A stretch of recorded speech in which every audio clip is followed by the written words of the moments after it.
The skies over Crimea just witnessed a deadly game of cat and mouse, and this time, the mouse won. In a single, calculated strike, Ukrainian drones have hunted down some of Russia's most valuable radar installations, the very systems designed to watch the skies and warn of incoming threats. Now, those watchful eyes are gone, and parts of the Russian military are effectively blind. But here's the real shocker. These weren't just any radars. They were high-value, multi-million-dollar installations, including systems that guard the western approaches to Crimea and track Ukrainian drones and missile boats, and the way Ukraine destroyed them shows a new level of precision and daring. Stay tuned, because in this update we'll break down exactly how Ukraine pulled this off, why Russia's air defenses couldn't stop it, and what this means for the battles ahead. Ukraine's military intelligence recently pinpointed the location of multiple radar domes in Crimea, large, spherical structures built to shield sensitive tracking equipment from the elements. These domes, made from plastic to allow radio waves to pass through, had been repurposed by Russia to house advanced radar systems, including the powerful Nebo-M radar, worth tens of millions of dollars each. From the outside, these spheres might look harmless, even civilian, but inside they formed part of Russia's eyes in the sky, scanning the air and sea for Ukrainian threats, including long-range drones and unmanned naval craft. Once the coordinates were confirmed, Ukrainian drone teams launched a carefully timed assault. Footage shows the drones approaching at low altitude, evading early detection, and then steering directly into the targets. On impact, kaboom! The domes lit up in flames, their precious radars destroyed. Here's where it gets wild. Even as Ukrainian drones closed in, Russian defenses went into overdrive. Su-30 SM fighter jets were scrambled, launching missiles in desperate attempts to knock the drones out of the sky, but the drones were simply too small, too elusive. Missiles splashed harmlessly into the sea while the drones kept coming. This wasn't a single strike, it was a coordinated hunt. One target was located on Crimea's highest peak, Mount Ai-Petri, standing over 1,300 meters above sea level. From here, Russia had panoramic radar coverage over the Black Sea, a vital position for spotting Ukrainian naval drones moving from Odessa towards strategic Crimean ports like Sevastopol. Another sphere, located near Tarkhankut in western Crimea, was obliterated in similar fashion. Satellite imagery from before the strike shows the large and small domes side by side. Now, one is a smoldering wreck with a gaping hole where its radar once stood. By eliminating these radars, Ukraine has punched a hole in Russia's early warning network, reducing their ability to detect low-flying drones and possibly even incoming missile strikes over the Black Sea approaches. And here's the chilling part. This wasn't just about destroying hardware. It was about setting the stage. Without these radars, Ukrainian drones and missile boats can get closer to Crimea before being detected, opening the door to even bigger strikes in the near future.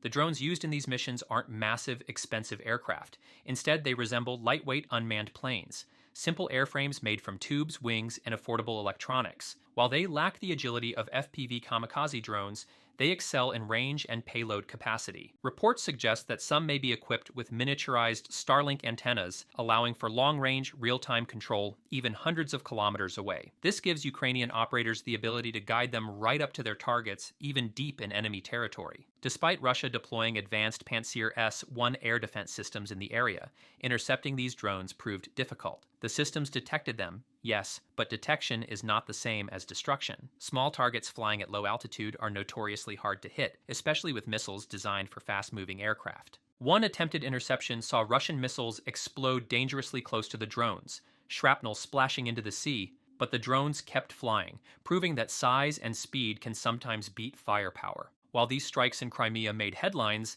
they're just part of a much larger and more dangerous battlefield picture unfolding right now. The loss of radar coverage in Crimea will ripple into Russia's naval and air defense strategies. But on the front lines in Donetsk and Zaporizhzhia, the fighting is grinding on with deadly intensity. In the Pokrovsk sector, Ukrainian forces are facing a new Russian tactic: infiltration teams operating deep inside contested towns during the night. These small sabotage units, usually 1 to 3 soldiers, sneak into urban areas to stage ambushes or disrupt Ukrainian defenses.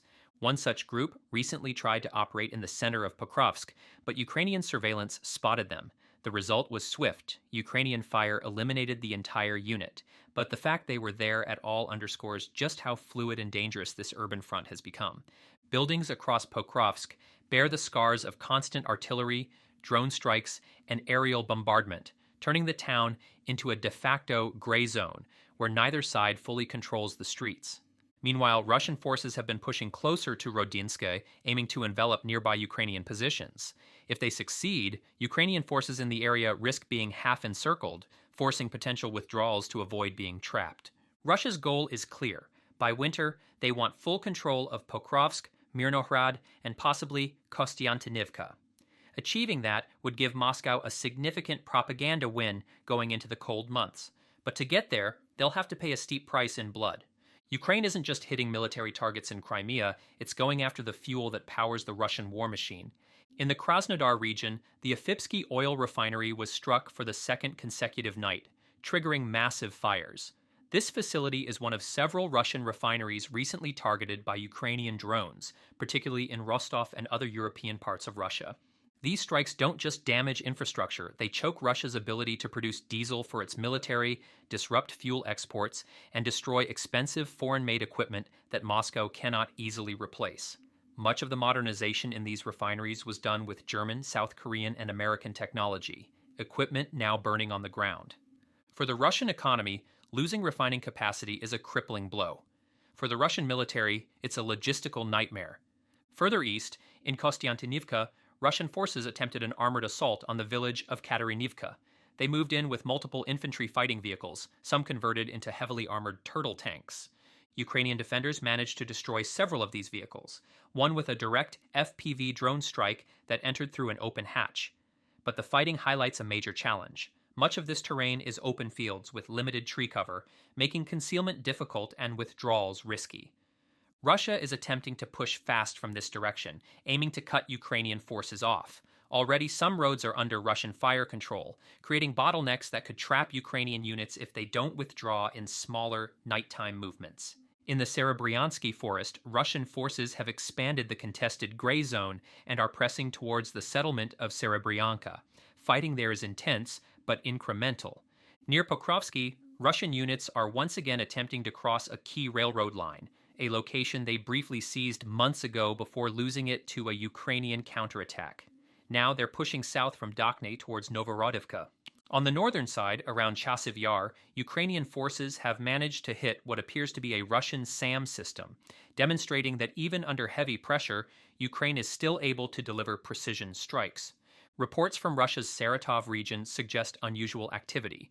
Local authorities have issued warnings about FPV drones being launched from civilian vehicles, including camper vans and trailers.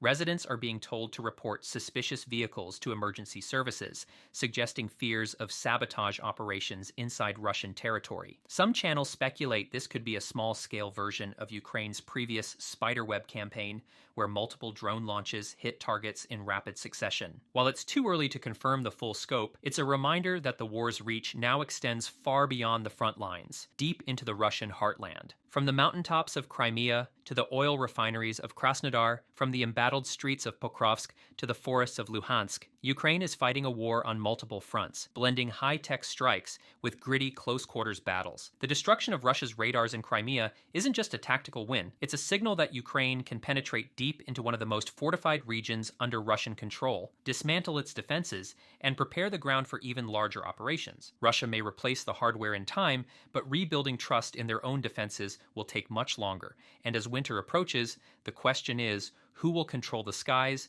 the seas, and the supply lines when the next phase of this war begins? Because if Ukraine can keep Russia blind in Crimea, the next targets might be even more devastating.